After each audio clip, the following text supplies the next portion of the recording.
Here we go. Morning Wood Radio live at the 11 a.m. hour to accommodate our master guest host, 8-time world champion, 2-time Olympic gold medalist. Make sure we're on his time for this time of Morning Wood Radio. We are live with your guest host, Hunter McIntyre. How are we doing today? Dude, let's hear it from the champ. How you doing, Eric? Yeah, real good, boys. Yeah, real good. Yeah, great to be here. Dude, your Wikipedia page is literally only one color, gold. Every single score is gold, gold, gold, gold, gold, gold, gold, gold. And sometimes I like to talk shit and I say gold is the only crayon that I got in my box. And I mean, dude, that's you. You're a rock star. Yeah. Man, sometimes you pinch yourself and yeah, it's still a little bit surreal because at the end of the day, when you jump into sport and you want to do something, you want to have a bit of fun, you want to enjoy yourself, you want to win a couple of things here and there. And that basically every time we went into a race, it was like, let's just try and win a race. The first race we ever raced together in the pair, it was like, should we just try and win a race? And then next one, it's like, oh, okay, well, let's try and win this one as well. And then all of a sudden, mate, we're 71 victories and we've never lost. And I'm like, holy fuck, how'd that happen? Dude, that's what makes it wild. I love it, man. I think you left a comment on one of the things that I posted, and I got so excited. I was like, oh my God. I was like, he reached out first. I was like, that means the door's open. I gotta ask the question. Dude, I honestly, like my own like little giddy self. I don't know if you've ever heard of this app that's taking over the world called OnlyFans. I would never pay to see a naked woman, but if you had an OnlyFans where I got to watch all of your training all day long, you could charge any premium you want, and I'd pay. Well, see, we were right on the cusp, I think, of the social media. When we first started in the pair was like 2009. Yep. So like social media was there and everything, but we're definitely not, like if we were in the age of what it is now, man, we could have blown up massively. And it was always, we used it to self-promote and, we were getting sponsors. So you want to get as much profile and give them as much of their feedback and everything as you possibly can. But of course, as it started to grow and then we started to use that social media, I started posting a lot of the workouts and stuff online. And then some of them were super crazy with people just going, no way, there's no way that's real. And then you'd be like, yes, it is, like carry on. And so, that is part of what social media can be used for. Obviously shameless self-promotion, but at the same time, share a few nuggets and gold. And to be fair, there's always that psychological thing is if you're posting something and it's like, people are like, fuck, I don't know if I can do that. You're putting doubt into other people's minds. And so if you're doing things like that and people are like, man, I don't know if I can beat them. Then when you set up, when we got on the start line and somebody's sitting next to me, I can look across and go, well, I know you haven't beaten me. And they're probably looking at me going, well, we haven't beaten them before. I hope we do. But you can't go into anything with hope and luck. You've got to know realistic expectations or else you're going in blind. Yeah. Oh, dude, I have a whole list of questions. I got to start from the front or I'll just get too excited and run in circles around. Yeah, pal, let's rock and roll. So, I mean, I got to ask you one question. So it says here that you got into rowing because you used to be a heavyset kid. Is that true? Pretty much, yeah. And I played rugby. So, rugby's New Zealand's national sport. Yep. So everyone plays rugby. And I was playing rugby. I enjoyed it. But basically I started to figure out that I was better at rowing than I was at rugby. Yep. And so just went down that path. But I probably went on that sort of, that mid to late set puberty where you sort of just gain a little bit of weight, you're a little bit chubby, and I shot up. By the time I was probably 15, I was already about 100 kilograms. So about 220, 225 pounds, whatever you call it. Yep. But I was already like 6'3". So it was like, man, that guy's a giant.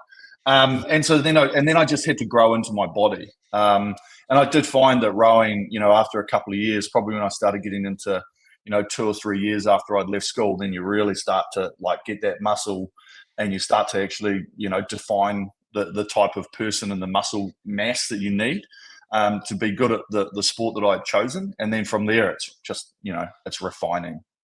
So just out of curiosity, have you ever heard of Jason Marshall, the guy who's been setting a lot of these like ski erg and rowing records? There's like, Oh, yeah. Yeah. Yeah. He was a rugby player up to 270 pounds. The guy's 6'3", you're 6'5". And it's crazy to see that two of the greatest people in the history of time on these machines and you in real life on a boat came from a rugby background. I mean, do you think that was just the fact that you were a big guy and went into rugby, or you were a savage rugby player and got into boating? I definitely think that there's an element of, when you define what you're trying to do, you got to realize that there's strength, fitness, technique, but then there's attitude, right? And I think a lot of people underestimate that attitude and what you want. And so if you get that attitude right, and it's a real mongrel mentality of like, I want to be ruthless and I really want to win and I'll fucking kill to get there, that type of energy. If you get that mix right with all the other parts, then you can go a long way. And I definitely think with a sport like rugby, and I'm sure football, NFL sort of type of things the same, you've got to be ruthless. Like, you've got to take the hits. You've got to be like prepared to put your body on the line so you understand what needs to be done. And I think that does help. But at the end of the day, with anything, I think it's all up here. Yeah. We're all a bit different, where it's like, how hard can I punish myself? Like, how deep are you willing to go into the pit of despair to be like, I really want to like hammer my body today to see how far I can push it? Like, where's my ceiling? Where's my benchmark? Like, how deep can I actually go? And I think I just had that drive and determination to be able to be like, I'm willing to leave myself out there and like not be able to walk. And I think if you can go that deep, you've got the makings of really like some great success.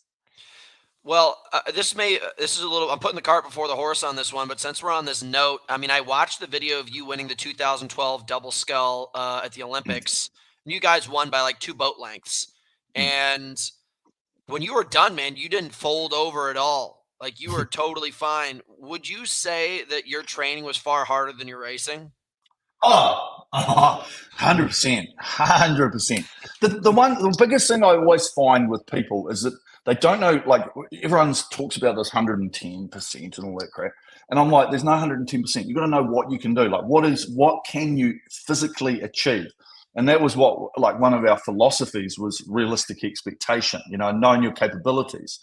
So we would do test pieces, whether they were half distance, or we'd always do a full race piece 10 days out from a big competition, right? Full gas. Like, it's like we're all on, because you've got plenty of time to recover. You got that period of peaking coming into it where you can do it. And we were flying, and I was like, wow, man, no one going to touch us, and it was just, everything had clicked. And so when we turned up to the event in London, I was like, I knew we were quick. I knew we were fast. And all we had to go out and do was do exactly what you've done in training. And so if you've pushed yourself to those deep, dark places in training, then technically racing, it's still going to be stressful. There's still anxiety and everything else, but you should still be able to know what you can achieve. And at the end of the day, you've got to go out there and do what you can achieve, right? And if you know what your ceiling is, you know what you can achieve, and you do that, or you slightly exceed it, which you look at the Olympics or anything, people aren't like smashing their PBs by huge numbers. It's small margins. If you can do that, actually don't happen at the Olympics. It's usually just like jockeying for position 100%. To get that win. 100%, and that's exactly right. And so for us, it was like, we knew we were quick. We've got it all there. Execute it well, because at the end of the day, if you execute it well and you get across that finish line, like, job's done. Yeah. So just out of curiosity, that 10-day out workout, like, what was a number that you were trying to hit? Like, what was a good number for you to smack up against, like a 550, a 545 or something? No, so when we're on the water, we're working everything in terms of a percentage of the world record of the pier. So for us at the time, it was 6 minutes 14 was the world record on the pier. So everything we did was calculated from that. So if we're doing repeats of 500s, we want them to be sustainable at sort of 134, sort of even 133 a little bit. And then, of course, when we do 1,000 meters, we want to be doing 307s. Yep. And you've got to remember that these times were set in really good, solid tailwind conditions. Yep. And so that's basically, that's what we're trying to do. So when we're doing a 2K, because it's a world record, unless you've got the good conditions, ain't no fucking way you're getting anywhere near close to it. You know, and just to skip off it, the average of all our races that we ever did was 6 minutes 25, right? So it gives you a relative interpretation of it. But then we turned up at the Olympics and we had beautiful conditions, and we went out in our first race, and I said to Hamish, I was like, wait, this great conditions, let's just have a really good push over the course, right? We haven't raced, we did a 10-day, we haven't raced anyone for like, it's about 2 months. And I said, let's just have a really good push over the course. So we got out, and French crew sort of tracked us for about the first 750 to like third of the race.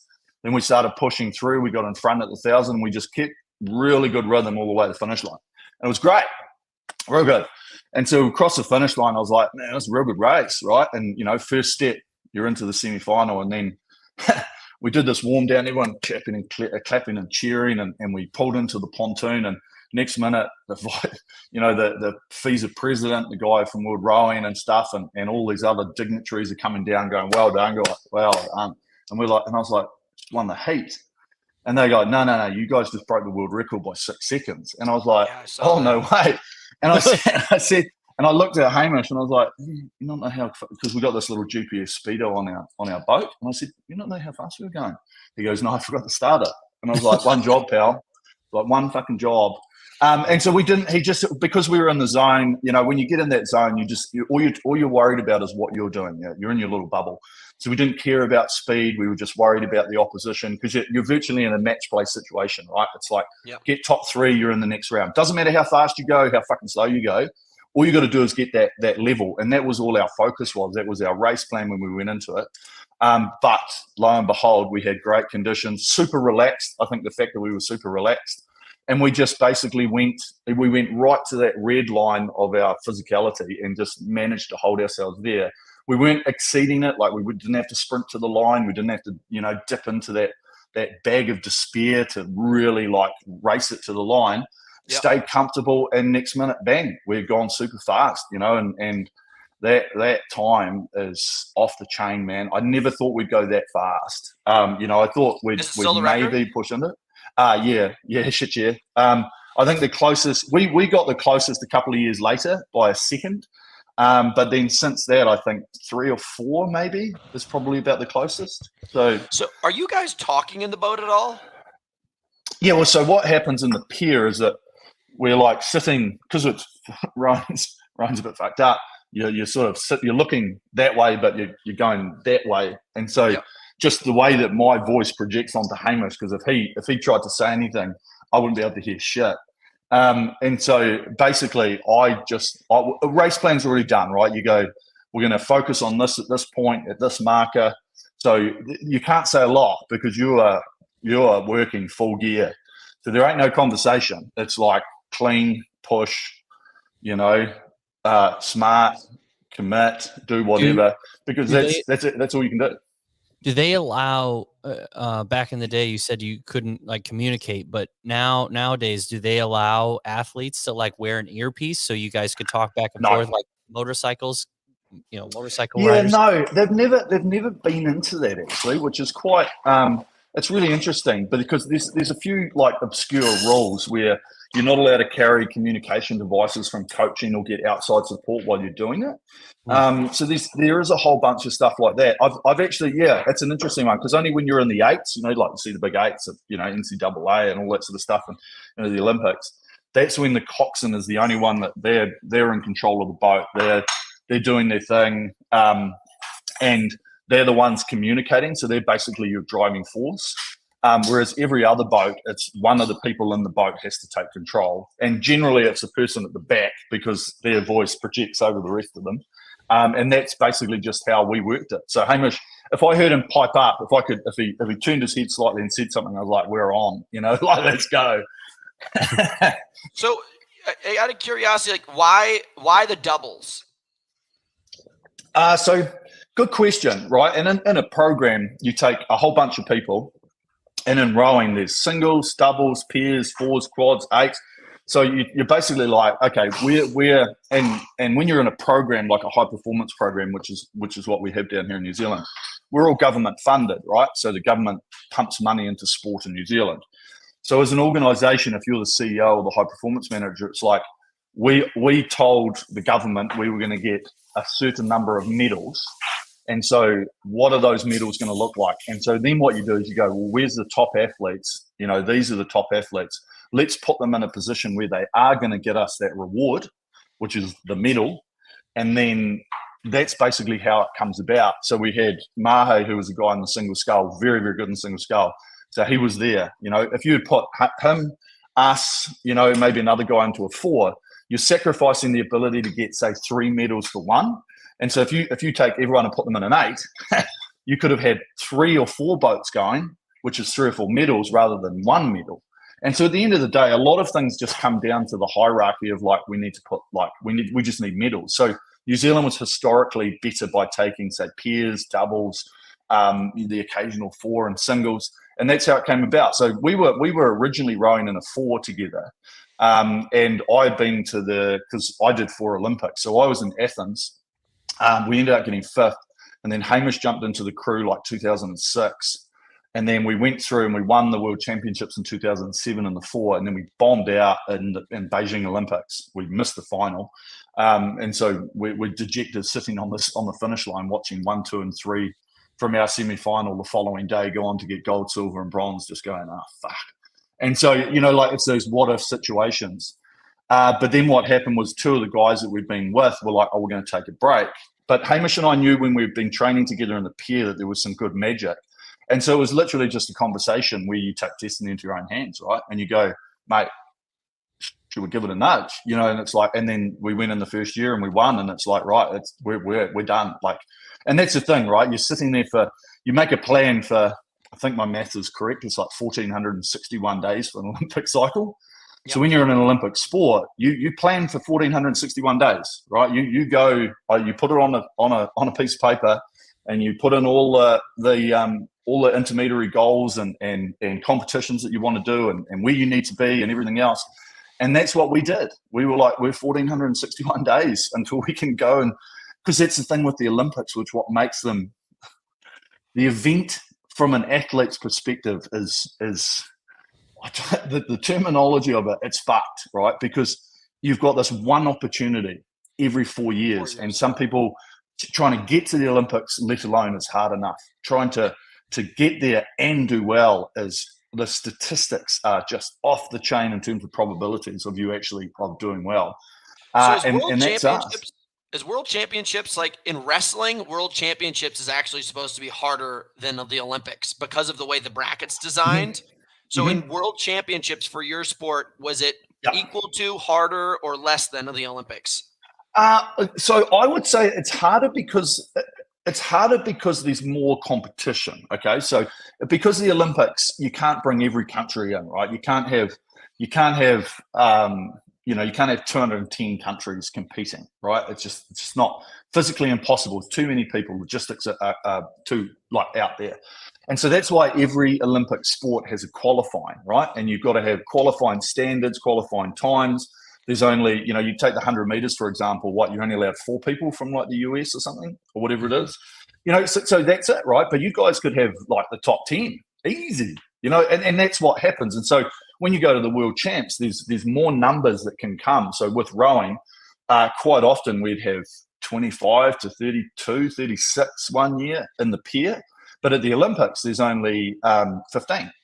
Yeah. So you are still taking the 15 best, but at the end of the day, you're like, what about all these other turkeys that could have been here racing? And so it's harder because of, well, that's it. And it's harder because of the level of what's actually at stake, right? And that's the thing. It's like, you could talk to most people in any sport and they would trade every single medal they ever won at any event for that Olympic one.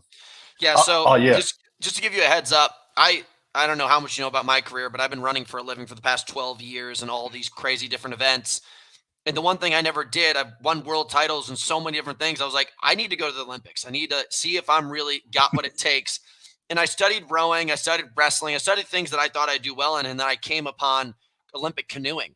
I was like, I've always been a really good individual athlete. I studied like the actual height of these athletes, the weight of these athletes, the power output, the VO2 max, everything. And I was like, if I thread the needle on this is the one sport I can get in. So I bought the boat.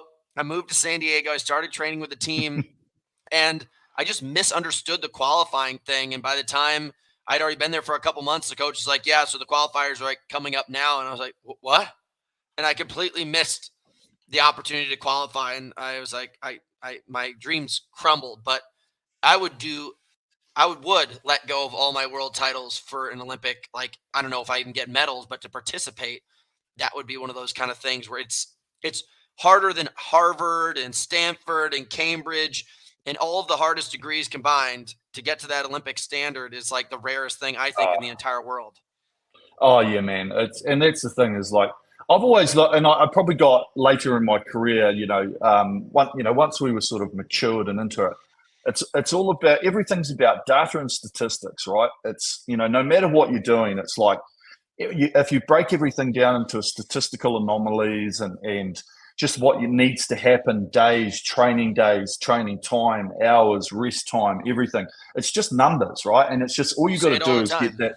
You get that number. If you get that number game right and you get it in the right recipe, it's like you've got a really good shot at success. And then you take the other attributes around it, which is your attitude and how you deal with stress and anxiety, and you've got a very good shot at being successful. Yeah. So I got a question. What the hell is with New Zealand? Like, why are you guys such beasts? I mean, by population and size, you're one of the smallest countries in the world, but you guys clean the clock through rugby. You clean the clock in rowing. Like, you very clearly have something in the water down there that I'm unaware of. Like, you guys, you're tanks. Is it a mentality? Is it a lifestyle? Is it genetics? I don't know. I wouldn't say it's genetic. I feel like it's participation in sport was first and foremost, right? So at school, when you're, secondary, well, I don't even know what it is for you guys. When you're sort of like 13 to 17, 13 to 18, sort of that secondary school for us, that is where you do a lot of sport, right? And so with rugby and other things, you start it early when you're a kid, say 5, 6, 7. And so a lot of those sports are ingrained in you from day one, right? And everyone follows rugby. It's our national sport. And so everyone wants to play rugby. Everyone wants to be an All Black. It's just the way it is. It's your hopes and dreams as a young kid. And then all the other Olympic sports start creeping in when you're in high school. And you just go from there. And I think there's some sports we do very well at because we've had success previously, right? And I'm a massive fan of success breeds success. Right. If you see somebody that's successful and they're doing well, you've got the makings of copying, emulating, carrying on from what they're doing, and the next minute you could be the same. Because there's no one's like, yeah, okay, there's some superhuman people out there, like there are, right, and their physiology is slightly different. But at the end of the day, it's just numbers on a piece of paper, and it's like, well, if they're doing that number, I just have to try and achieve that number as well. And so with New Zealand, we had some very, very good rowers. We had a very good stint through the 80s when it was very amateur. When it started becoming semi-professional, we had Rob Waddell, who won the Sydney Olympics, and then we had these twins that won in Athens and in Beijing. So what you're doing is you're looking at them and going, well, this is what they're doing for training. This is what they're doing in the gym. These are the numbers. And so you look at it and go, well, if I can get close to that sort of stuff in terms of like consistent speed on the water, then we have a very good opportunity of going well. And so when you start doing that yourself and you start getting the results, success breeds success. And I think that's one of the things is that there's no harm in copying other people, right? See what somebody's doing that's successful now and go, well, fuck, I'll just do the same. And adjust it to you and the way that you are and your personality. But at the end of the day, someone else has done it and they just found the recipe and it's like, fucking copy them, do the same. And if you can't handle it, it's like, oh, okay, shit, I need to work on this. And that's all we ever did. And that's all I ever did as a kid coming through it. Just you sit on the machine next to some guy who's, in the team and you're like, oh, those are the numbers you're hitting. And you try and hit them. And when you're younger, you're like, no shot. But then as you get better and better and you're starting to consistently hold the same sort of like watts and power as this guy, you're like, oh, now I'm starting to become an equal. And then all you got to do is be like, how do I push past the equalness to become better? And that's all it is. Everything plus one. So all those books over in the corner over there are just books of athletes that I was obsessed with. I'd either find their biography, I'd find their coach, I'd find something about them, and I'd just read their book. And I was like, I'm going to find out what the heck they're doing, whether they're eating, Where are they sleeping? What bike do they ride? What do they row? And yeah, it's a copycat game. It is. Out of curiosity, I got a quick question, Hunter. So the amount of time and energy and effort that you put into all your training, you said it's a 1,400 day, training cycle on getting back to the Olympics, and you think about all the hard work that you put into it and the skill level that it takes to propel yourself, for what you did. And then you look at a sport like curling, and do you feel like there's that it's so much it's great to get to the Olympics, and it's so hard to get to the Olympics, and the skill set that you have to get there and the hurdles that you took. But then you look at a sport like curling and you're like, well, the skill level that they have to get there, it's not the same steps. Is there any type of bitterness or like these people got to the Olympics, yes, they're in the sport and they're great in the sport, but the skill set that I have, it just feels like the scales are weighed a little bit easier to get in for a sport that doesn't require as much skill. Is there like butting heads when you see these people? No, I think the thing is that what you're looking at is you're looking at skills. There's the thing when you look at skills and you break it down, there's skill sets on physicality, and like the fitness and that type of thing. But at the end of the day, one of the biggest skills that I think is very, very underrated is consistency. Okay. Yep. Because if you're consistent at what you're doing, you don't have to be the best all the time, right? But you don't want to be yo-yoing between getting first in a competition and then 15th, Whereas if you're in the top 5 all the time, you don't have to be fucking winning it all the time. You've got to be there, right? You've just got to have a sniff, right? You've got to be fucking holding on to someone's coattails, holding on to that flag football. You've got to just have a hand on it, ready to pull it out when you need to. And I think that's the biggest thing, is when you've got that and you understand that, that's when you've got the best opportunity of going well. Do you have any athletes? I have this in my questions. Were there athletes that you met through the Olympics and going to the Village all the time? You're like, fuck those guys. Did you have any beef from different countries, different sports? Nothing? Yeah. No, not really. No, all the ones making money, and we're like sitting there, povo, being like, man, we get paid fuck all to do this, and you're looking at some people going, but it's just the global nature of a sport, right? There are some, and rowing's just not hugely marketable. It's like there is, it's not like someone's going to say, hey, Eric, come and, sell my boats and I'll give you $100,000. And that's what it is, right? Everything comes down to markets, what people see to be mutual beneficial, in terms of how you can work for us, the synergies between them. And so like sometimes I just look at it and go, well, if I had put my energy and stuff to something else, would I have been as good? I don't know. I'll tell you what, if we had lived in America and we'd been Americans, fuck, we would have been massive. Like that's the whole thing, and so that's just what it comes down to. But at the end of the day, I think a lot of people got to realize you find something because you enjoy it and you love it and give it a go. And we just took it, and like the obsession basically just spiraled out of control. And then next minute you've got opportunities to do something that very, very few people are able to do. And we did it justice. Yeah. Well, that's awesome. Who was the biggest freak that you ever met? Like, who was the biggest beast of any sport, your sport, whatever it is? Like, did you ever meet that Russian wrestler they called the Bear, who won like 670 wrestling matches and only lost 2? No, but it's funny because the Olympics is the best place at the Olympics, right, is the food hall. Not for the fact that there's heaps of food, but it's like a freak show, right? And so we used to sit there for hours, and you'd like be having lunch, and you got nothing else to do because you're either just going to be sitting in your fucking room doing nothing, and so you'd sit there and be like, and then you'd look at people come in, and you'd be like, what do you reckon? What sport? And so some of them are very, very easy, right? You'd be like, oh, she doesn't look 16, she must be a gymnast, and then you'd have these tall women come in, you'd be like, volleyball, water polo, or was it basketball? And then you'd see the sprinters come in with their bubble butts, and you'd be like, she a sprinter, and you'd see the swimmers, they're quite big shoulders and everything. You'd be like, oh, I think that's, and then you could see the runners, you'd be like, oh man, she hot, she got a nice ass, and it was basically, that was just how it was. And so when you look at it, not too much beef, because at the end of the day, I think you respect your opposition. And I've always been somebody that respected my opposition every time I went out there. You know, I never looked across and went, like, you, we're going to kick your ass today. You know, like that was in here. But at the end of the day, I was like, we have to execute what we need to, otherwise, whatever. And I don't know if that's just a little bit of humbleness or whatever, but that was the way that we looked at it. I guess in terms of like the freak show type of thing, yeah, not really. I think what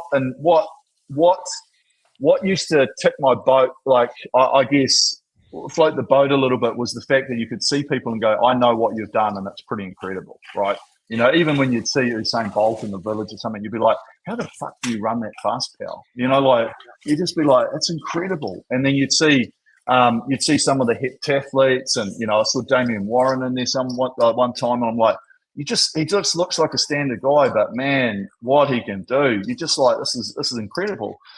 You know, and to be fair, I think one of the most underrated physiological specimens was my peers partner Hamish. Like, I think his scores are insane on the bike and everything. He's a freak. And he's 90 kilograms, right? So what? He's not even pushing 200 pounds, like whatever. But he never had massive like power in terms of like he's real powerful, right? He couldn't smash the watts, but what he could do is he could hold an incredible amount of watts for an incredible amount of time. And so his physiology in terms of that was just next level, man. It was just off the chain. You know, he'd sit next to me like, you know, we were basically on par with each other on training sessions, right? We're sitting on the rowing machine holding 325 watts for like an hour, and he's next to me, and I'm 10 kilograms heavier, and I'm like, mate, I should be kicking your ass. But his physiology, he was just cruising along. And I'm like, wow. But then you put on sprint mode and he's nowhere near me, you know? So that's the thing is like, you've got your physiology in so many different ways, and he next level, right? And that's how he switched over to the bike. Now he's back. He went back rowing. Now he's on the America's Cup boat. So he's going to be doing the like Team New Zealand. Yeah. So amazing. All right. So what was like, were you a big VO2 max guy, or were you a big lactate threshold kind of guy? So we only really started getting into a lot of this like really deep science stuff in our second Olympic cycle, because our first Olympic cycle, our coach was a bit of an arsehole, and he was just like, miles make champions, you know, just work hard. And we did a little bit of lactate testing, but not a lot. In our early days, we did a lot, probably every 6 weeks, and you just did a step test.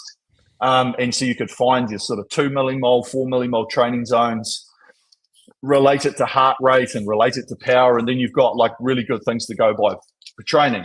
In our second cycle, we started doing VO2, and then we also started doing some lactate threshold. I think one of the hardest sessions I ever did, definitely in the top 3, was our physiologist said to us, he goes, I want you to do 7 1-minute pieces. And I was like, easy, here we go. And he goes, no, they are absolute max from the first thing. And I think in I'm not sure the terminology of it. They do it in cycling where you just absolutely fucking go. And so I said, right, well, fill me in. Do you want an average split, or do you want the lowest split? And he goes, I want you to hit the lowest split you can and hold it for as long as you can. And he goes, you got a minute. And I was like, okay. So I jump on the machine. I'm hitting like 110, 111, and I got to hold it for as long as I can. And then you do 1 minute piece, and then you had a 5-minute break. I hit 22.5 millimole at the very end of it. Wow, dude, your body was just and it took me like probably 2 to 3 days to recover from. Like, I was sick. I was like, I've never felt like this in my life. But the fact was that you were just absolutely draining the body in lactic acid and all the fucking hydrogen ions and everything else, and you were just like, man, I can't move. And then you got to do it again. And so by the time I hit the last one, I didn't want to be there. But of course, mind over matter. And then after that, this is the one thing, is I don't think people go deep enough in their training. After that, guess what? Every session was like, ain't going to be anywhere near what we did with that one. And that's it. That's the goal. Fuck, dude. That is absolutely crazy. Yeah. You mentioned the Olympic Village a lot. And are there any crazy stories that happen within there that are good storytelling? Well, everyone goes like, I don't know if you guys are the same, but there's always that media article, right, about the 10,000 condoms. and all that sort of stuff. Well, that's and what I was going for. Oh yeah, we'll see. If that's true, I'm really disappointed that I never got invited to any of those orgies, because that would have been fun. It is an interesting place, and it's just, as I say, it's a freak show. But at the same time, when you walk in there and there's energy, right? There's fucking this buzz around it, because you're just looking at people and you're like, oh, you're heptathlete, or you're swimmer, and you see them in the flesh and you're like, oh, there's Roger, and it's like, oh, there's Dokovic, and so they're all there. And some of them are getting mobbed because, they're massive superstars, that type of thing. But at the same time, everyone's there. Everyone is there because they want to win the Olympic Games.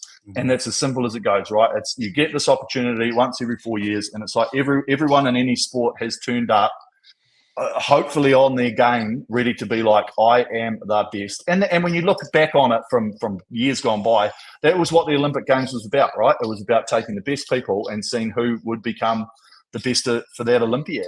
And that's it. And so I love the energy around it. The first Olympics was just like, fuck, mind blowing. Like, wow, what am I doing? And then you got better at it, and you controlled it until a point where you go into it and you're quite, you're the favorites. And so everything just becomes like, you calm yourself down. You know that there's all this show going on. Like everywhere you go, whether you go into your village or whether you go into like your sporting venue, it's airport security, right? Airport security every time. Bag in the fucking X-ray scanner, check it all out. People are looking at you. You buzz, they frisk you down, and you're just like, wow, I've got to do this every single time I walk through a fucking building or into a venue. And so all of that becomes part of what you're doing, but that's the Olympics, right? And that's what you sign up for.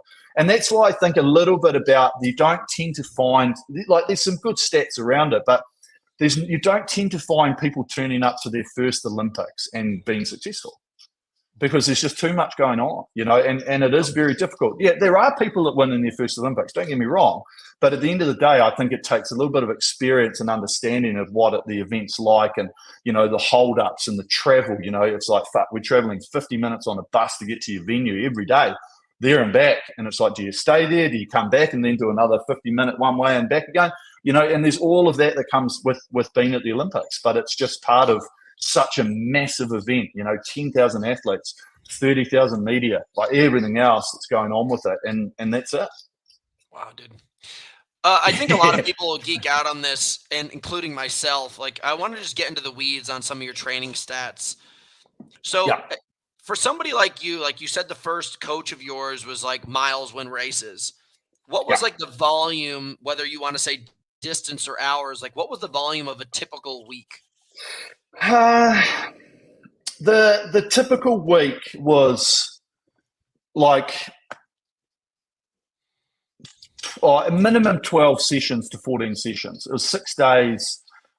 We'd sometimes squeeze 3 in a day.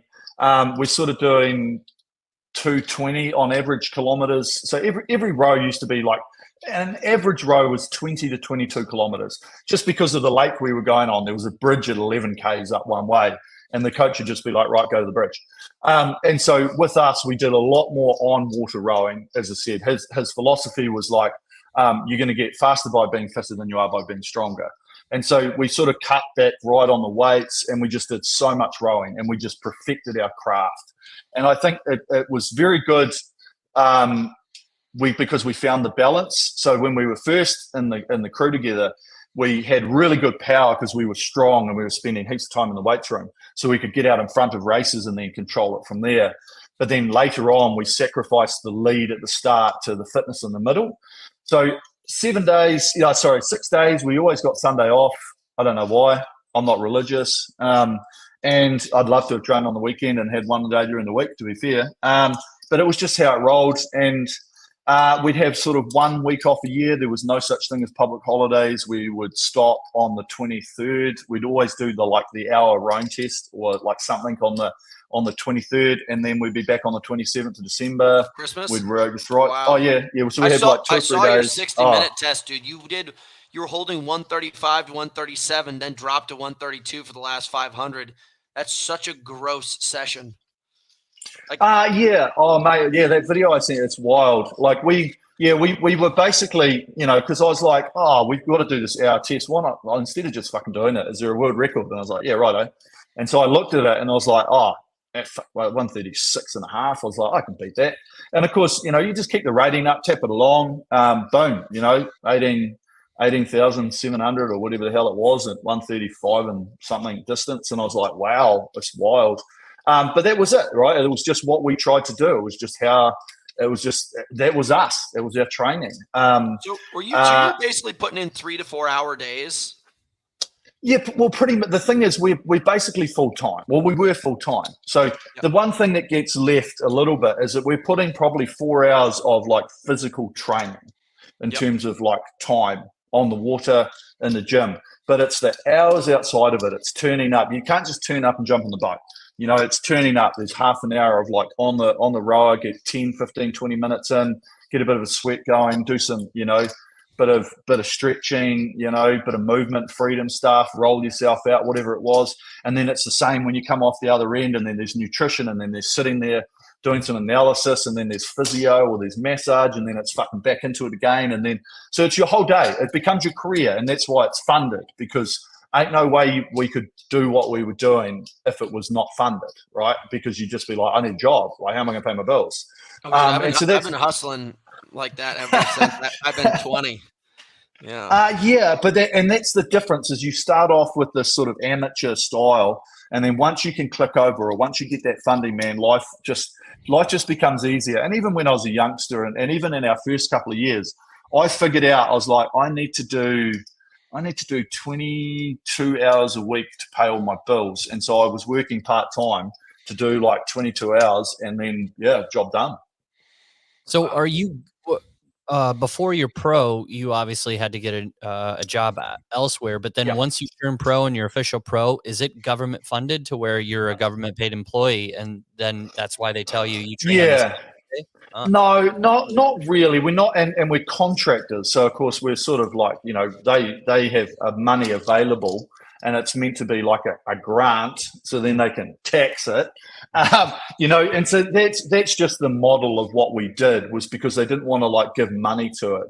They just wanted to be like, this is how it's going to be.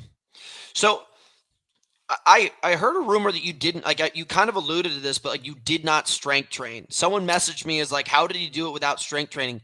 You didn't strength train in like the later years? Yeah, really interesting scenario. And so what happened, as I said, we had been, like, don't get me wrong, we've been doing big weights, right? And specifics and doing every, changing between endurance style and then some strong, power work and just in all the different phases of your training cycles. And then we had probably 2.5 years into our like peer training. Literally we turned up for a meeting, and the coach goes, we're going to drop doing weights, and we're going to do them out on the water. So what we do is we take a hose pipe, garden hose, and drag it in the water. You wrap it around the boat, and then you had like little clips on it, and so clip on the side of the boat.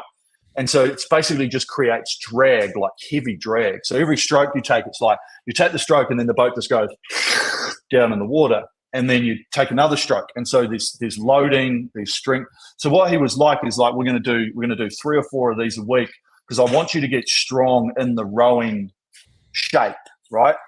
We don't need to be doing bench press. We don't need to be doing shoulder press. We need to like do what we need to. And we did some stuff outside of it to balance it out, because of course, if you're just leaning one way all the time, you obviously need to balance out the other side. So we did a little bit of stuff, but no specific weight training.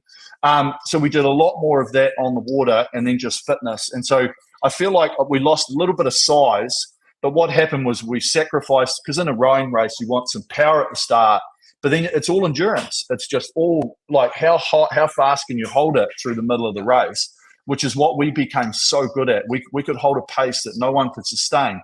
When in our later years, and I did all the stats while we were in COVID, right? While everyone's locked down, I took all our data from all our races. In the first couple of years, there was only 2 times we were not in front after the first quarter of the race. By the time we hit our second cycle going through to Rio, I think there was only 2 times we were in front. And so what we did is we just sacrificed the speed at the start of the race for the endurance through the middle. And so we just changed our physiology, right? We found something that was better. And we were in a boat where technique matters more than power. So if we had been in an 8, we would have been wasting our time. We wouldn't have had the power that was needed to propel, 90 kilograms and 900 guys, 900 kgs of guys, it's like 2,000 pounds of guys and boat and that, and you got to propel it. And that was what we did, is that we just needed a bit more finesse than we did that. And so, yeah, we didn't spend time in the gym, but our fitness level and you got to remember, one of the biggest things when we're on the water, like rowing, we aren't just fucking paddling along. We're trying to hit like numbers, like speed numbers that will be dictated, stroke like 80 watts, all that kind of stuff. Everything. Yeah. And so we've got to push it. And so all of a sudden you get very, very good at pushing the speed that you need to day in, day out. So we had a magical number. It was 80% of our world record speed. So if we could train at 80% of the world all the time. Yeah. Well, that was the goal, right? So for any session. You didn't do just like easy days where it's like la-di-da, blah, blah, blah, blah. Just steady. It's just like, fuck this. So if world record pace is 130 splits, you're doing like 150s or something like that? Yeah, pretty much. All the time. That was the goal. Yeah, so you'd warm up into it, and then, of course, you'd be like, right, we're going to do 10K or 12K. We're going to go from this point to this point, because you can't do it for the whole 20. But there was numbers, time that we wanted to hit. And then, of course, that all came down to like numbers in terms of like specific training zones, TSS scores. I don't know if you guys get into all of that, but, our physiologist was tracking everything. And then at the end of the week, he'd go, man, you guys have done a lot of training in zone 2, right, in your heart rate zones, or you've done too much in zone 1. We didn't want to do that much this time. And I think that's one of the things for any athlete out there and anyone looking for it. I've talked to a couple of ladies that I knew in the American rowing team, and they came back and were trying to qualify. They went to Tokyo, and they've been trying to go back to Paris and stuff.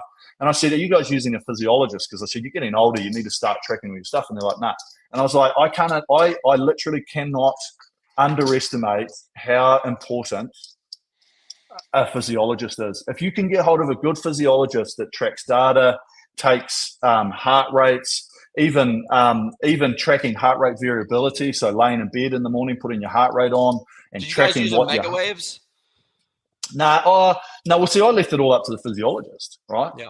So he was just tracking TSS scores, training data, like everything else, and then they tell you how much load you're doing, whether it's a sustainable load, whether it's okay for this week, whether we need to back off next week. And I think that's one of the most important things is having that physiologist, because at the end of the day, it's a lot of it's just science. I know that everybody's individual and you need to push it a little bit, but at the same time, is if they start looking at like what we use, like the HRV, which is your heart rate variability, and if it starts to plateau a little bit for like a day or a week and a half, the physiologist to go, you guys are taking 2 or 3 days off. Because he's like, your body's going to start to go into an overtraining mode, and you're not going to get any benefit out of it. So, if you're tracking that stuff, and that's why you get all these people who are humming, right? And they're on fire, and then all of a sudden they lose pace, or they lose speed, or they lose strength. And you're like, it can be overtraining, but you don't know unless you're tracking it. So some of the stuff's very, very simple, and there's apps that track HRV, and there's apps that track your TSS and all the other stuff. I think they're a little bit underutilized. It's become very big. There's a company called Whoop, and I feel like the CEO would probably hire to have me killed at this point, but I don't think the company does that great of a job. It's the most like primary company in the world right now for it. I used a company called Omega Wave, and I was working with this guy who was a national Nordic ski coach, and he was just testing me every single morning, and we got this baseline formula where I recognized my routine all the time. Like it was almost unstoppable, but I never ended up overtraining, so I didn't get data any longer than 3 months, but it was very interesting. I questioned, so 80% was kind of your go-to. How often were you going hard every week? The thing is, we tested ourselves twice a week. Okay. So the typical week, if we go back to that question, Monday to Saturday, we would do some sort of test on a Wednesday and on a Saturday. Okay. Now that could have been 500 repeats. It could have been thousands. It could have been 5K. could have been 10K, just depending on the cycle. And it was all at specific stuff. So it could be open rate. So, go for gold, go hard, guys.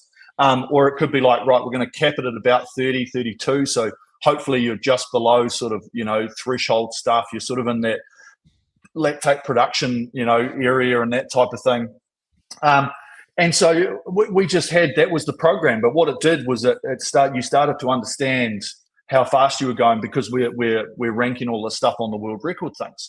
So if you were like, we're going to do 4,000 meters today, and you went out there and they're all say 98, 99%, you're like, that's pretty good, because we're consistent, right? We go back to that consistency thing.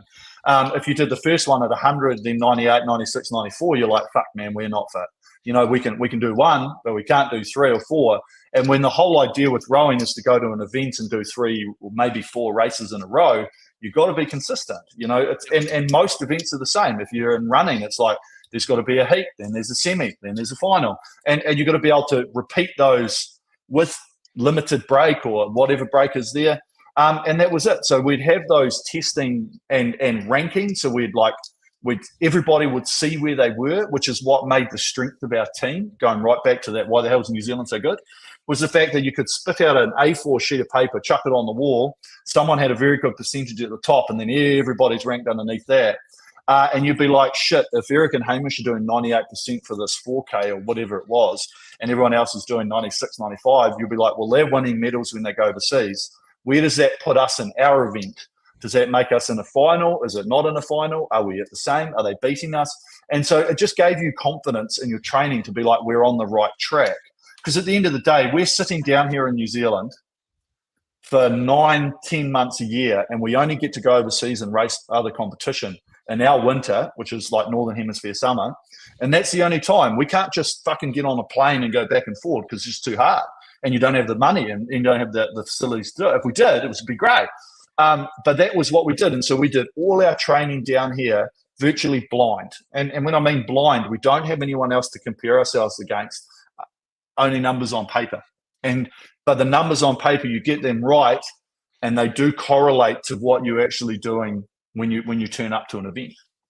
Yeah, I get it. I mean, it's interesting. The whole thing you were talking about when we first started this is social media. There's all this like jockeying for position mental games that everyone's doing. Everyone's kind of putting their dick on the table, like, oh, look at me, I'm moving this weight, or look how lean and I am. But you never know what it's going to be like until you show up at the competition. Like everybody these days is the social media allows a lot of filters. It allows you to cut the videos exactly where you want to.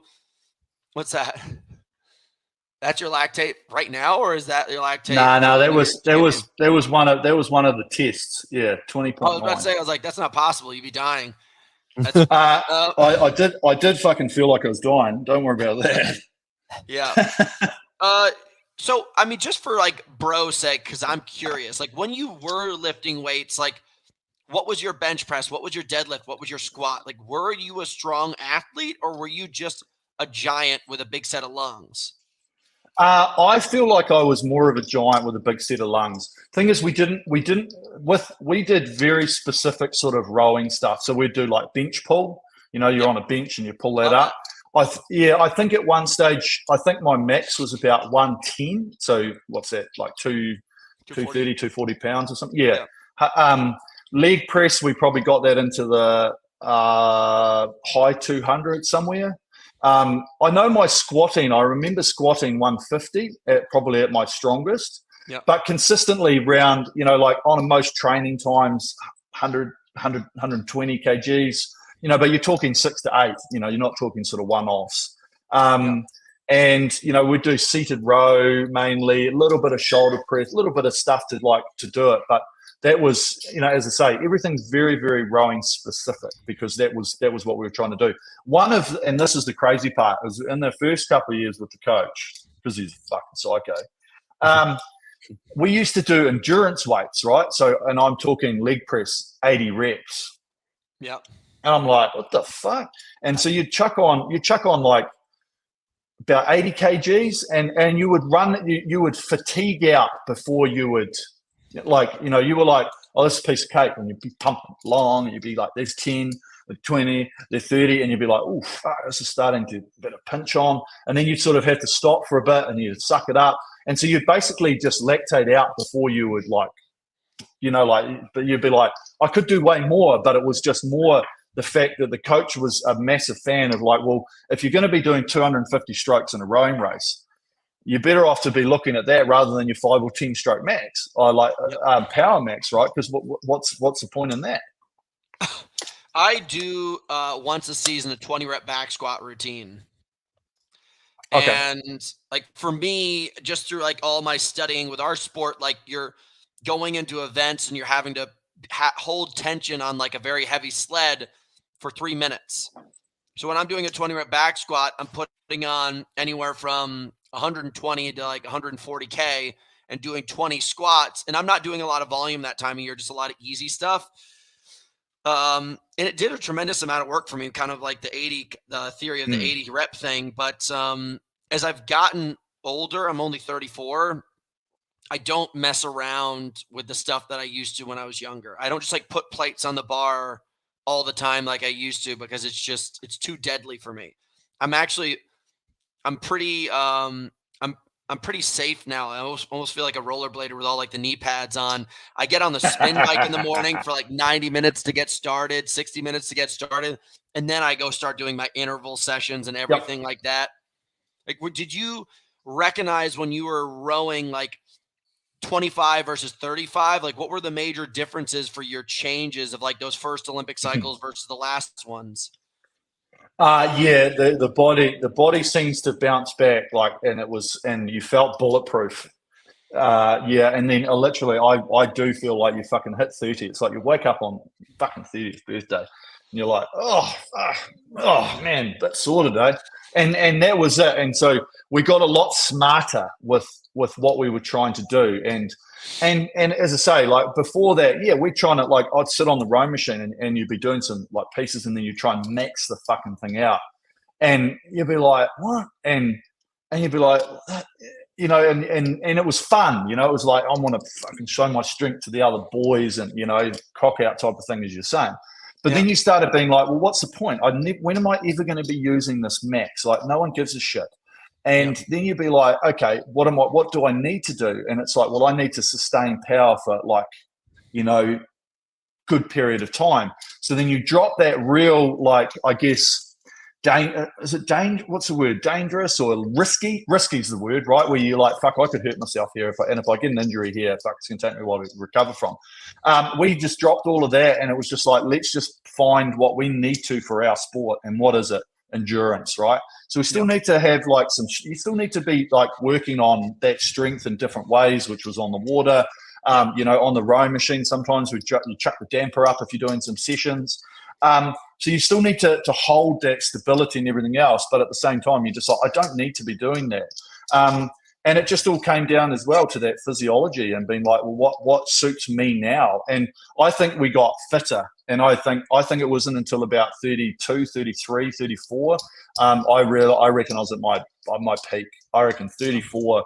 Before we went to Rio, man, the consistent numbers that I was producing, like on the rowing machine, on the bikes, for testing, I'm basically equaling my PB from when I was like 27, 28.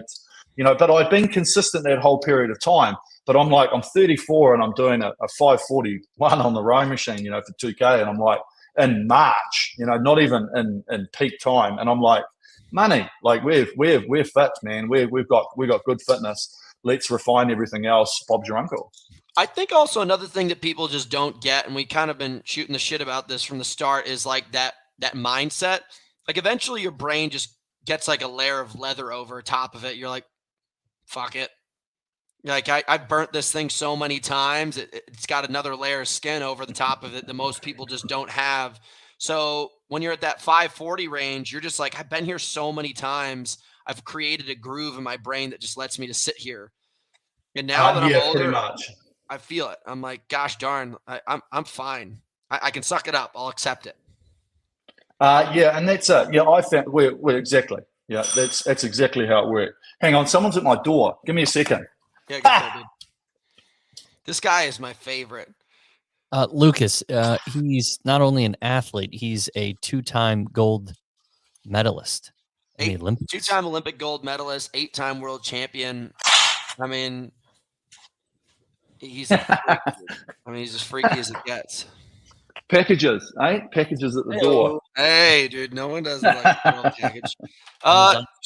So, I mean, obviously you were doing a shit ton of work, and your event's 6 minutes long. You're putting in 20 plus hours a week. My event's an hour long, and I'm trying to break over 20 hours every week. It's crazy. People do not understand the capacity of volume that's necessary just to even the size of your event. There's obviously another side of this story that, you know, had to have been very massive for you, which is nutrition. Like, you're a tank, dude. Like, you basically are a 6'5" trash compactor. Like, what was the volume of food? How many calories a day were you? Tell me about your lifestyle, man. I want to know. 10K calories? Was it all honey? I got to say, we didn't I wasn't super religious about my intake. I just tracked my weight and I tracked my feeling, and I'd be like, and I think once you get into a routine, right? And for us, nutrition was the most important thing about nutrition is timing, right? It's when you eat to fuel the fire, and when you fuel the fire again after you've finished, right? And so we'd finish, we would be having gels, carb shots and stuff out on the water. We'd get off the water and it's straight into protein, straight into some food to start the recovery process. And then you'd sort out your boat and all that sort of stuff. So as soon as you've brought heart rates back to levels, it's like eat, right? And then it's and then eat again. And then, okay, we're training at 2:00. So I need to be having a really good meal just before 12, right? 2 hours. So you've got enough food. So then while you're doing it, it's doing. So everything was timing. And at the same time, it's hard because you're like, I'm not hungry. I'm tired. I can't put any fuel in, And so that's where tracking the weight, and if you fall asleep on the couch instead of getting up. So a lot of it came down to just the timing. And that's what we found worked, right? And sometimes you'd be like, you know what, we've had a massive session. And so you're just driving home and you're like, fuck, I'm going to get a bag of chips, and a bottle of Coke. And it's like, I don't give a shit. I just need calories to help get me through this part. And so that's when you do it. But because you're burning so much, that was just how it worked. And at the end of the day, it was just being smart, right? You don't have to be super. We were never super I got to have all the specialty food and bullshit. It was just get enough calories in, good food first, lots of vegetables, good proteins, good carbs. Catch you later. Potatoes, pastas, steaks, chicken, lamb, whatever, fish. Just mix it up. And just eat as much as you need to, and that was it. And as long as your weight's staying the same, you're not losing a huge amount of weight. We probably fluctuate 2 kgs in a week, from what you weighed in on Monday morning to what you weighed in on Saturday morning. Sometimes there'd be a bit of discrepancies, but you just track that along. And it's like, if you turned up one day and you're 3 kgs lighter, you'd be like, fuck, did I drink enough water? Did I not? You'd be like, something's not right. And so it's just tracking that sort of thing, because at the end of the day, you lose weight quickly, you lose power, right? And so it's just I was the type of guy that I had my break and I ballooned out to about 104, 105 kgs with all the beers and junk food and shit that I had. And then I would spend the next 9 months building it back down to 99, 100 kilograms that I'd race at. I didn't have to get back to 100 kilograms and stay there for the whole period of time. I was somebody that sort of thought, well, if I've got a bit of reserve, if my fat's a little bit higher, is it slowing the boat down in training? Not really, right? If it was affecting our speed, I would have said 100%. I'll knock all the shit back. I'll cut the beers down. But that was the thing. It was just I was, as long as we were producing results, as long as we were doing what we needed to, I knew that when you build into that big competition, when you're 6 weeks out or whatever it is, you're like, right, I'm just going to be really, really strict here, and that's all you need to do. And I think that's the thing, is it's not if you're strict all the time, I feel you have to be strict if you're a bodybuilder, don't get me wrong. But at the same time, if you need to be building into a big competition, there's no point in being at your ideal weight now. You want to be managing yourself so that if you do get sick, if you do get injured, you've got a little bit to fall back on. If you don't get to the recovery early enough, you're not going to be like, man, I'm a flake. I'm fucked this afternoon. I'm going to waste the training. That's what it all comes down to. Are you like a supplement guy at all? Like, did you guys get on this stuff? Because I own a supplement company. I'm a freak about it. Like, we cranked beta-alanine, we cranked creatine, we cranked citrulline. Like, did your team put you on that kind of stuff? We experimented a lot with different things. One of the biggest ones that we used to experiment with in racing and stuff was sodium bicarbonate. Yeah. Did it ever make you sick though? Oh, well, you mean you shit yourself? It was horrific. Oh yeah, it's horrific. Oh, and like at one point we were just like, is this worth it? You know, it's like you're taking a few capsules of bicarbonate and then you're burping and it feels like fucking acid. And then you're sitting there and you can't get off the toilet because your butt's just got water running out of it. And you're like, feel like you're going to spew. And you're like, what the fuck am I doing? You know, and so there was a limit that you could go to, which was more like a beta-alanine where it would retain water, you know. And so that, yes, like creatine, right? It's helping retain water, helps recovery, all the other stuff. And so, yeah, there's some very good benefits out of those things. And we use them to a degree. But apart from that, I was basically just like, as long as I've got good carb shot, good protein, you know, I take like a multivitamin a day, you know, just to help make sure you balance it out. Thing is, we're outdoors, so we're getting a shit ton of vitamin D, vitamin E, you know, and it was just making sure. But at the same time, if you've got a good balanced diet, I think you're fine. Sometimes a balanced diet's hard, sometimes very hard. And so that's where like certain ones like that, that's, you know, you've got to manage it and find out what's good for you. Some people used to just go through and be like, I'm taking 400 milligrams of fish oil and I'm doing this and I'm doing this and I'm doing this. And I'm like, okay. But at the same time, I think if you keep one of the biggest things, and this goes to our training and stuff as well, is if you've got a massive amount of variables in your diet and your training. Well, yeah, but at the same time, if it's successful, what is it? Is it the whole lot of them? Is it just one of them? Yep. You know, and so that's the thing. It's like you definitely know you need protein, right? You definitely know you probably need carb stuff if you're doing endurance. Yep. And so you're like, okay, I need those. But do you need a lot of the other stuff? Do you need it at this time? Do you not need it at this time? And so that's really this is the whole game with sport and physiology. It is literally trying to figure out how it looks and how to manage it and what's the recipe that's going to work for you. Because I could get you to do the same shit as I did. It might not work. You could do the same with me. You just don't know. And that's the whole thing, is it's an experimentation to find what works for Hunter, what worked for Eric, and boom. Yep. Appreciate it. Are you a fan of McDonald's?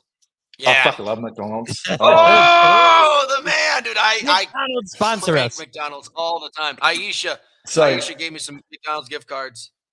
So up until Rio, they always had a McDonald's in the Olympic Village. and in the first couple that I went to, there was a full-on McDonald's in the food hall, right? And it's a ghost town. It's an absolute ghost town at the start of like the Olympics. By the end, ain't no one going anywhere else except McDonald's. And of course, limited menu. I think they had quarter pounders, cheeseburgers, Big Macs, and then they had fries, maybe hash browns and one other real nuggets, right? And the nuggets. Fucking nugget. And so that was it. And so of course, because they sponsored the Olympics, it was great. So in Beijing, I was like, I'm going to try and do the 100 nugget challenge, right? Because it's free. It's fucking free. So I got this the big container, and it was piled up with all the boxes and nuggets. And I got through to 65, and I was like, I can't do any more. No way, I'm out. So I tapped out at like 65, and it was, like that Super Size Me movie where the guy was like eating heaps, and he's like, I got the sweats, and I felt real bad. Yep. I was like, I ate too many nuggets. I literally was like, this is wild. But at the same trip. But at the same time, like I'll be blunt and open and honest. As while I was training, I didn't stop eating McDonald's. I didn't stop drinking beers. Like, I'm not drinking or eating to excess. But what's wrong with you continuing that as part of your diet plan? Is there anything wrong with having 2 or 3 beers every now and again? There's nothing wrong with it. Alcohol's calories. How often do you get like bent? Like, just like, I'm gonna go rip it up. Ender. There'd probably be at least 2 or 3 times a year. We generally we'd be doing the big training block between sort of March and like sort of July, and so that was training. It was selection, training in New Zealand, head overseas, race a couple of World Cups, in the series. And then there'd be the build until the sort of end of August, start of September for the World Champs. And so end of July, mid-July, the World Cup would be in Lucerne in Switzerland. And so there's this great bar there called Mr. Pickwick's. And fuck, we'd light it up, man. We would light it up. And it would be like, we're going full gear. And of course, because we'd have 2 or 3 days off. And depending on, one time we were in Munich for the last World Cup. And this was building in, it was building into the London Olympics. And of course, I went to the beer halls. Fuck, man, I was legless by the time I left. And so there's time and a place for a good blowout, right? Because at the end of the day, whatever you're doing, you should be enjoying it. It should be fun. It shouldn't be like so stressful that it's doing this. And if part of the person that you are is having some wines, having some beers, getting on the piss with your mates, it shouldn't stop you from doing that, right? It shouldn't stop you from doing that. And I think that's one thing is people sometimes get too caught up in, I've got to be so strict with this and I've got to be so strict with that. And it's like, yes, you do. You're going to be strict all the time because you're working towards something. But you just ask that consequences question. Is this going to affect me in any way? Now, if I get fucking legless and you injure yourself, 100%, right? But if you're out with your mates, you're like, man, I'm pretty drunk, boys, pretty good. And then you leave. There's nothing wrong with it. And so that's the thing is it's just looking at, is this going to affect me going forward? And if it's not going to affect you and you're like, I think I can get on the piss safely with the boys without us wrestling and someone fucking breaking an arm, there's no arm wrestling or anything like that, then you're fine. And that's the way that we lived at it. Because otherwise you're just going to be sitting in your room and you're going to be sitting there going, is this all worth it? You're sitting there going, man, I'm not sure. And so at the end of the day, you've just got to really make sure you enjoy yourself. I believe in everything you're saying. I love hearing it because sometimes you're just like, man, maybe am I doing it wrong? And then when you meet somebody like yourself who's clearly run the game for decades, has so much experience, now you're on the other side where you're no longer competing anymore and you're looking back and you still have the same opinions. 100%. Yeah. 100%. Well, that's it, right? On your spirit animal. No, it's just... Is there anything, if you look back now at your career, that you're like, I wish I would have done something. I wish I went for 8s. I wish I trained differently. I wish I decided to live in Europe or something. Like, is there something you go back and you're like, if I could have done it? I'm not trying to bring up regrets. I'm talking about more so envisioning how you could have developed your career better. Is there something you think of? Well, no, if I changed it all completely, I would have gone and played golf because fuck, I love golf. But to change it differently, yeah, I would have liked to have gone and trained in a few other places and probably traveled a bit more and like raced at a few more regattas just for like, I guess the experience of it and like the, I guess to fully take in what you're doing in your sport. Because when you think of the sport of rowing, right, you go, people will think the Olympics, they'll think Oxford, Cambridge, they'll think Head of the Charles, they'll think, like it depends on what you know, right? And so in the Henley Royal Regatta, all these other things. And so you sort of put them into like, what is rowing actually about and where is it done? What are the big races around the world? And so like we did some of them, but I didn't do all of them, right? And so I'd be like, oh, I'd love to have gone over there. And if Hamish and I, if we had, but problem is life gets in the way, right? You're married, you got a kid, so you can't be like, hey, babe, I'm going overseas for 6 months, that type of thing, and we can't really train back and forth. But see, it would have been nice for Hamish and I to go train in the States, like we could have gone and been part of the program for a while and just see what they're doing, be part of their thing.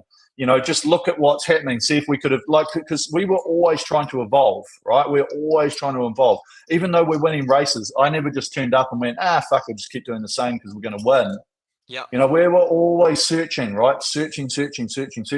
But the biggest thing that we had was that we knew what our benchmark was. We knew what was currently working. We knew what was creating speed right now. And then if we made any adjustments, whether that's technical, program, physical, whatever, set up in the boat, if it started not producing the same speed, then we go back to what we knew was our benchmark, right? We knew what was that period, that control. And then we could change it up and down. And so we do that all the time. And sometimes we'd get no different. Sometimes it would be worse. Sometimes it would be slightly better.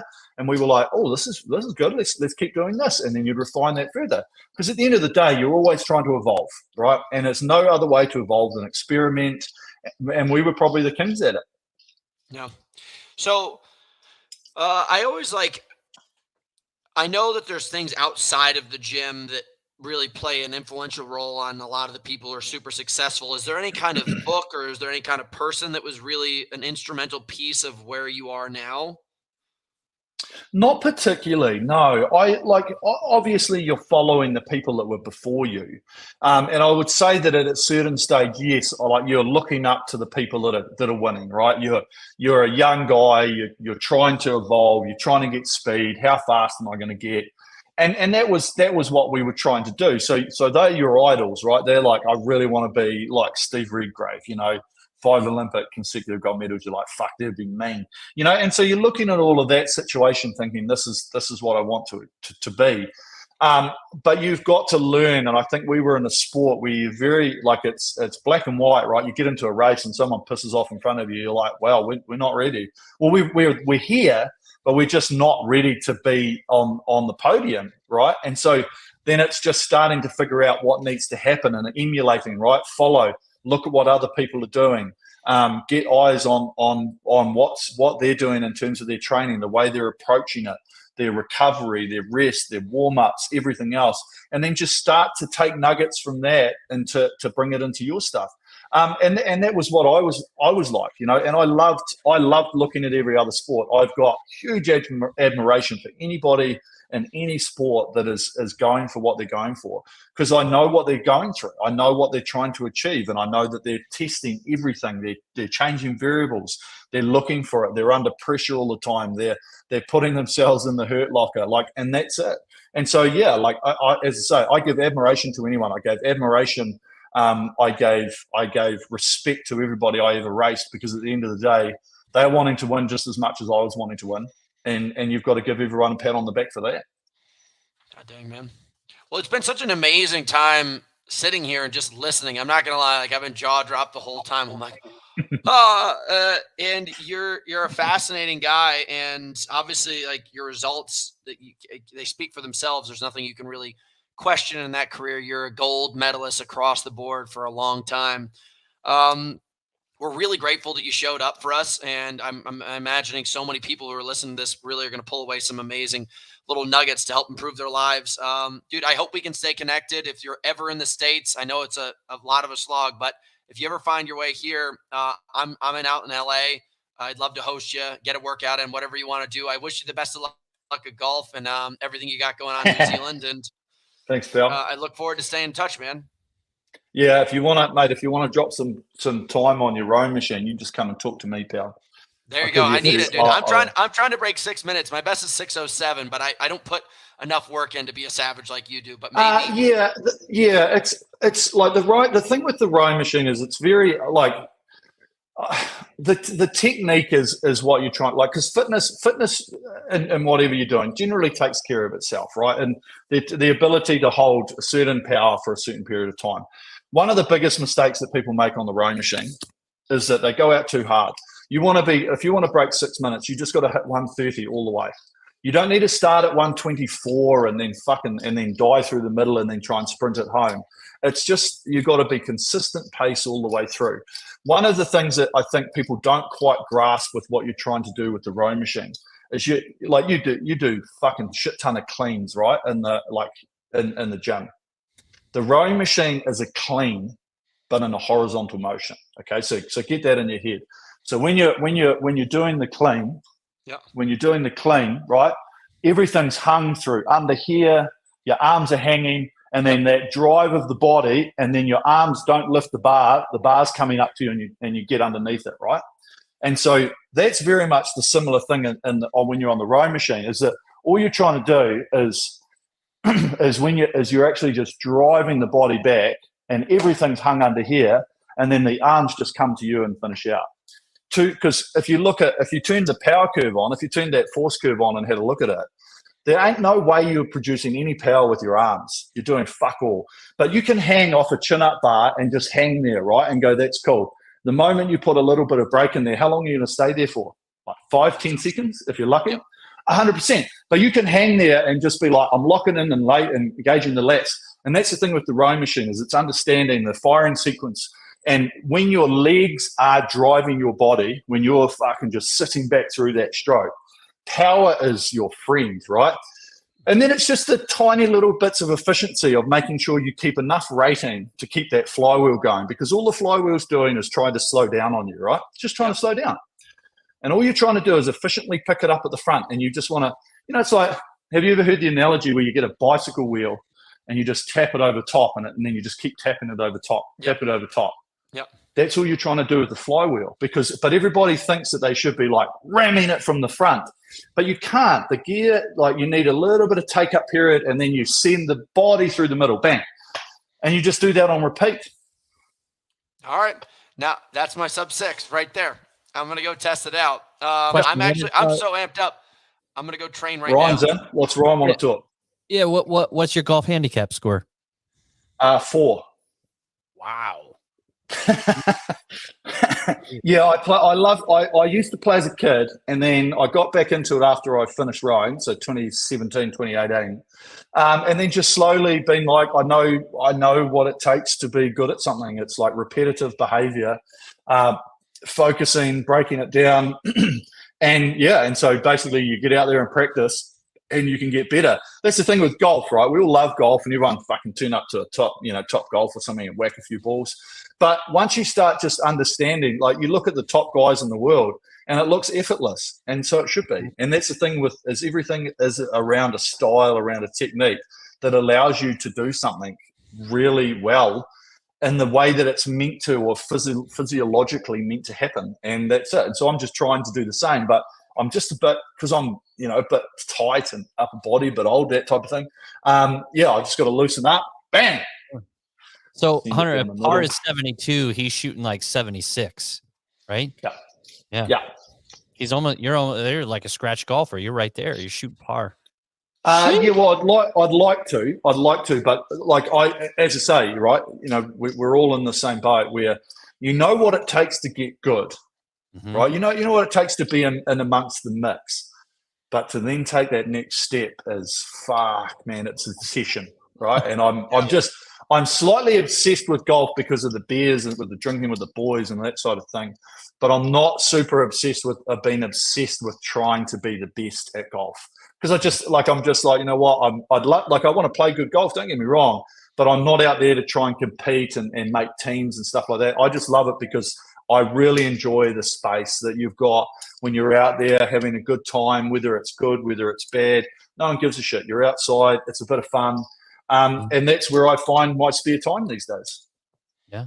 Nice. Dude, I got to get that in my life, because I literally live on top of a mountain. I train all day long. I call people on the phone, but there's not a lot of, as we've gotten older, there's not a lot of a reason for us to come together and collectively just hang out rather than work out or something like that. It's very hard for me to spend time with friends because they're like, do you want to work out? I'm like, dude, I already worked out 4 hours today. I can't do that.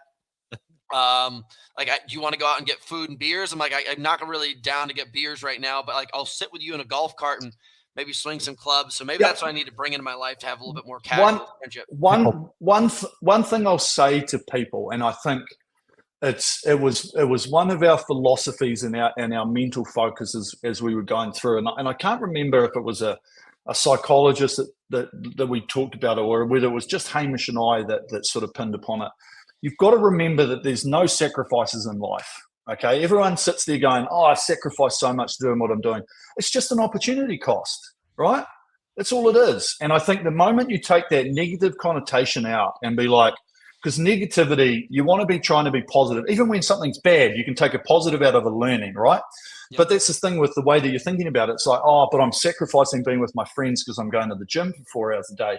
It's not a sacrifice. It's an opportunity cost. Your friends are sacrificing being at the gym because they've got to fucking work in an office, right? It's just an opportunity cost. If they want money, they've got to work. And you know what I mean? So that's where you've got to look at things like that and be like, look, whatever we do in life, there's opportunity costs. And when you start to understand that and throw that whole negative shit of sacrifice bullshit out of the window, you just look at things and go, well, this is what I want to do. And if you want to go and see your friends, you're going to make time for it. And so that's it. So the opportunity cost, it's like, well, I'll only train for 3 hours today because I want to go and see my mates for an hour, and that's what you've got to think about it in terms of, because everybody in the world is doing different shit, and there should never be anything of this sacrifice crap. It's like, you want to do this, that's why you're doing it. There's no such thing as a sacrifice. It's all an opportunity cost. I completely agree. What a rock star! What a rock star interview, dude. Everybody has. We've been getting a lot of comments on the side. People love you. All right, dude. You've motivated me. I'm going to the gym to go beat the shit out of these machines, brother. It was a pleasure. Ryan, I'll stay in touch, guys. Thank you so much for tuning in. Morning Wood Radio, over and out. Catch up with you, Merrick. Thanks, Tim. Later, guys.